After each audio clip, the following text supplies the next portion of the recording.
இன்னைக்கு என்ன வீடியோன்னு பார்த்தீங்கன்னா, என் 4 இயர்ஸ் ஜேர்னி ட்ரேடிங் ஜேர்னியான வீடியோ தான் இது. சோர்ஸ் காட்டு, ப்ளா ப்ளா திங்ஸ் எல்லாம் சொல்லிட்டு இருப்பாங்க. எவ்வளோதான் உங்களால ஏர்ன் பண்ண முடியும் பிகினரா இருந்து. ஸோ இந்த மாதிரி கேள்விகளுக்கான ஆன்சர் தான் இந்த வீடியோவா இருக்க போகுது. இப்போ இருக்கும் ஒரு 1 லேக், 10 லேக், 20 லேக்ஸ்லாம் ஏர்ன் பண்ற மாதிரிலாம் போடுறாங்க. பட் ரியாலிட்டி என்னன்ட்டு 4 இயர்ஸ் ஆன டேட்டாஸை வந்து என்னால் முடிஞ்ச வரைக்கும் கலெக்ட் பண்ணி ஸோ இந்த வீடியோவில் நான் ஷோ பண்ண போகிறேன். என் 4 இயர்ஸ் அதாவது சேஞ்ச் ஆகிருக்கு.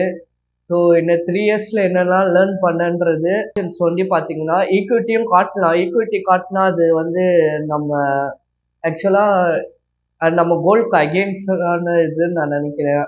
ஏன்னு பார்த்தீங்கன்னா ஸ்டாக் ரெக்கமெண்டேஷன்லாம் கொடுக்கக்கூடாதுன்றது தான் நம்மளோட மெயின் மோட்டிவ். இதுதான் நம்மளோட overall datas of option trading. இதில் பார்த்தீங்கன்னா நான் 3 இயர்ஸான டேட்டாஸ் எடுத்திருக்கேன். ஸோ ரொம்ப அக்யூரேட்டாக எல்லா டேட்டாவுமே இருக்குன்னுலாம் என்னால் சொல்ல முடியாது. ஆனால் எனக்கு கிடைச்ச அதாவது நான் பண்ண ட்ரேடோட இருக்கிற டேட்டாஸ் எல்லாம் ஒரு குமுலேட்டிவாக எடுத்து வச்சு நான் இது ப்ரெசென்ட் பண்ணுறேன். ஸோ இதில் பார்த்தீங்கன்னா தெரியும். ஸோ நான் எனக்கு டேட்டாஸ் கரெக்டாக அரேஞ்ச் பண்ண தெரியாமல் பண்ணியிருக்கேன். ஆக்சுவலாக இயர்ஸ் பார்த்தீங்கன்னா இது 2023 ஆன இயருக்கு, இது 2024க்கான இயருக்கு, அண்டு நடுவில் பார்த்தீங்கன்னா 2021 இங்கே இருக்கு. இதை பார்க்கும்போதே உங்களுக்கு தெரியும். ஸோ எப்படிலாம் நெகட்டிவாக இருந்து எப்போவுமே ஸ்டார்ட் பண்ணும்போது நெகட்டிவாக தான் இருக்கும். ஸோ அதுலேருந்து எப்படி பாசிட்டிவாக நம்ம ஓவரால் கொண்டு போகிறோம் அப்படின்றது தான் நம்ம ஓவரால் ஜேர்னியாக இருக்கும். இந்த ஃபீல்டுன்னு இல்லை, என்ன ஃபீல்டாக இருந்தாலும் ஸ்டார்டிங்கில் நிறையா ஸ்ட்ரகிள் பண்ணுவோம். ஸ்ட்ரகிள் பண்ணாமலாம் வரமாட்டோம்.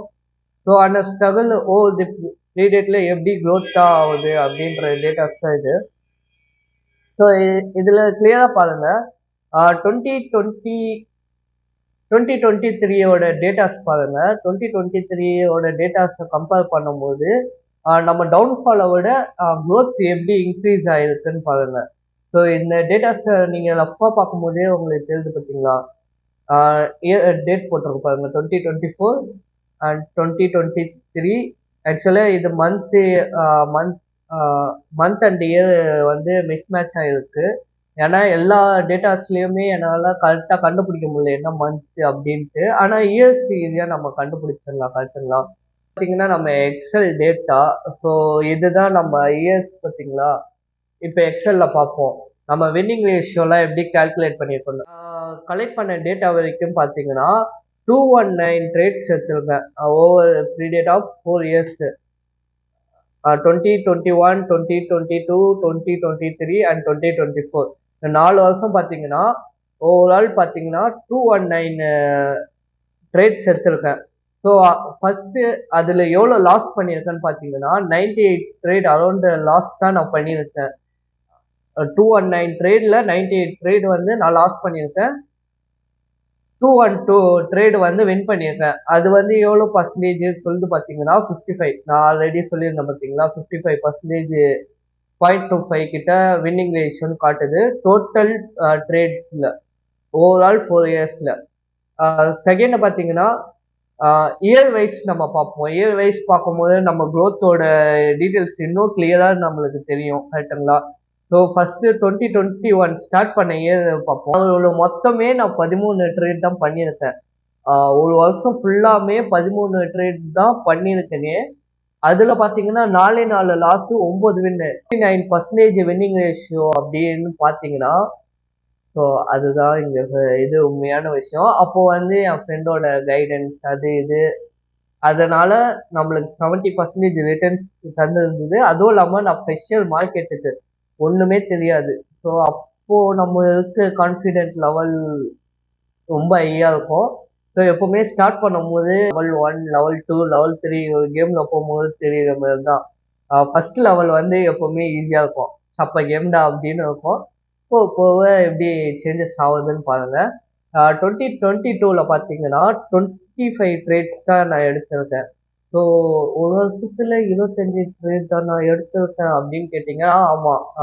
அந்த டைம் தான் நம்ம டவுன்ஃபால் ஸோ மெனி ரீசன்ஸ் பார்த்தீங்கன்னா கொஞ்சம் ரொம்பவே டவுனா.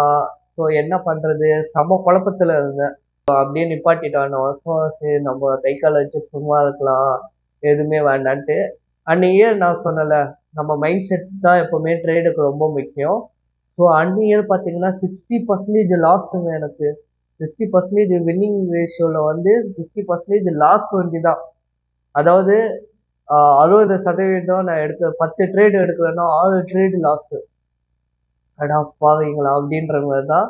ஸோ 25 ட்ரேட் தான் பண்ணியிருக்கேன். ஸோ அப்படியே 2023 எவ்வளோ நாள் தான் டவுன்லயே இருக்கு. 2023ல ஸ்டார்ட் பண்ணி அதுக்கப்புறம் மறுபடியும் ஸ்க்ராட்ச்லேருந்து மறுபடியும் வர ஆரம்பிக்கும்போது ஸோ இது வந்து கஷ்டம்னு சொல்ல முடியாது. அதேமாரி ரொம்ப ஈஸின்னும் சொல்ல முடியாது. ஏன்னா இது 100% பார்த்தீங்கன்னா, உங்க சைக்காலஜி, உங்க மென்டல் ஸ்ட்ரென்த் இதெல்லாம் பொறுத்து தான் நம்ம டிசிஷன் மேக்கிங் ஸ்கில் இதெல்லாம் பொறுத்து தான் உங்க ரிசல்ட் வந்து டிசைட் ஆகும். நீங்க எவ்வளோ டிசிப்ளினா இந்த ட்ரேடிங் ஜர்னில இருக்கீங்களோ, அவ்வளோ ரிசல்ட் உங்களுக்கு கிடைக்கும். மத்தவங்க கால்ஸ பார்க்கறது, மத்தவங்க கிட்ட கால்ஸ வாங்கி அத வச்சு ட்ரேட் பண்றதுலாம் வந்து உங்க ஸ்கில்ல வந்து இம்ப்ரூவ் பண்ணவே பண்ணாது. ஸோ நானுமே அத ரெக்கமெண்ட் பண்ண மாட்டேன். வேணா நீங்க கால்ஸ் வாங்குங்க தப்புன்னு சொல்லல. கால்ஸ வாங்கி அவங்க எத பேஸ் பண்ணி, என்ன டேட்டாவ பேஸ் பண்ணி உங்களுக்கு அந்த கால்ஸ் குடுத்துருக்காங்கன்னு அவங்க லாஜிக்க வேணா புரிஞ்சுக்க ட்ரை பண்ணுங்க. ஸோ அவங்க லாஜிக்க நீங்க புரிஞ்சுக்க ட்ரை பண்றதுக்காக நீங்க அவங்க லாஜிக்க நீங்க அக்செப்ட் பண்ணணும்னு கூட இல்ல. ஸோ ஒவ்வொருத்தவங்களுக்கு ஒவ்வொரு பாயிண்ட் ஆஃப் வியூன்னு இருக்கும். ஸோ இந்த மார்க்கெட்ல நீங்க 100% உங்க டிசிஷன் மேக்கிங்கா இருந்தா மட்டும் தான் இந்த மார்க்கெட்ல நீங்க ஈஸியா க்ரோ ஆக முடியும். அதுதான் ஆல் ரியாலிட்டி. ஸோ இதெல்லாம் வந்து யாருமே வந்து சொல்ல மாட்டாங்க. சும்மா ரிட்டர்ன்ஸ்லாம் எஃப்டில கூட அவ்வளோ தரமாட்டாங்க. ஸோ அதே மாரி நெறைய பேர் ஐபி ஏத்துறதுனால வந்து ஒரு சைடு வந்து நான் ஸ்கேம்ஸ் பத்தி சொல்றேன். நான் ஜென்யூனா பண்றவங்கள பத்தி சொல்லல. ஒரு பக்கம் வந்து பை, இன்னொரு பக்கம் வந்து செல் எடுத்துட்டு எப்படினாலும் ஒரு பக்கம் மார்க்கெட் டைரக்ஷன் போய் தான் ஆகணும்.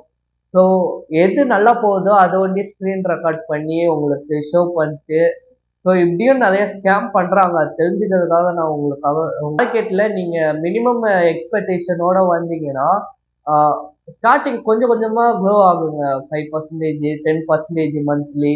ஆ எஃப்டி கணக்குல பார்த்தீங்கன்னா கூட 10%லாம் எஃப்டி குடுக்கறதில்ல. 8% தான். ஸோ அதுதான் நம்ம ஃபர்ஸ்ட் பெஞ்ச் மார்க்கா இருக்கணும்.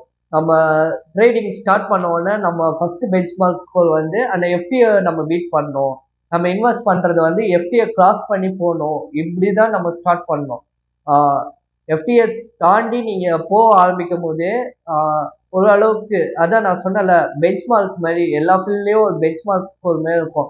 அந்த பெஞ்ச் மார்க்க விட நீங்க அவுட் பெர்ஃபார்ம் பண்ணீங்கன்னா, நீங்க அந்த ஃபீல்ட்ல வந்து பெஸ்ட்டா பெர்ஃபார்ம் பண்றீங்கன்னு அர்த்தம். ஃபர்ஸ்ட் நம்ம பேசிஸ் எதுவா இருக்கணும்னா, எஃப்டிய விட நம்ம அதிக ரிட்டர்ன்ஸ் எடுக்கணும் அப்படின்னு இருக்கணும். தென் நிஃப்டிய விட அதிகமா நிஃப்டி ஏன் சூஸ் பண்றேன்னா, இது வந்து இண்டஸ்ட்ரி ஆவரேஜ்ன்னு வச்சுக்கோங்க. அத விட அதிகமா பீட் பண்ற மாரி பார்க்கணும். ஸோ அதுக்கப்புறம் இண்டஸ்ட்ரி, பர்ட்டிகுலர் இண்டஸ்ட்ரிய விட அவுட் பெர்ஃபார்ம் பண்றது. அந்த மாரி நீங்க ஸ்டெப் பை ஸ்டெப்பா தான் க்ரோ ஆக முடியும். கண்டிப்பா இந்த ஃபீல்டு வந்தா 1 இயர் நீங்க ஸ்பெண்ட் பண்ணா தான் உங்களால ஏதோ ஒரு ரிசல்ட்ட நீங்க பார்க்க முடியும்.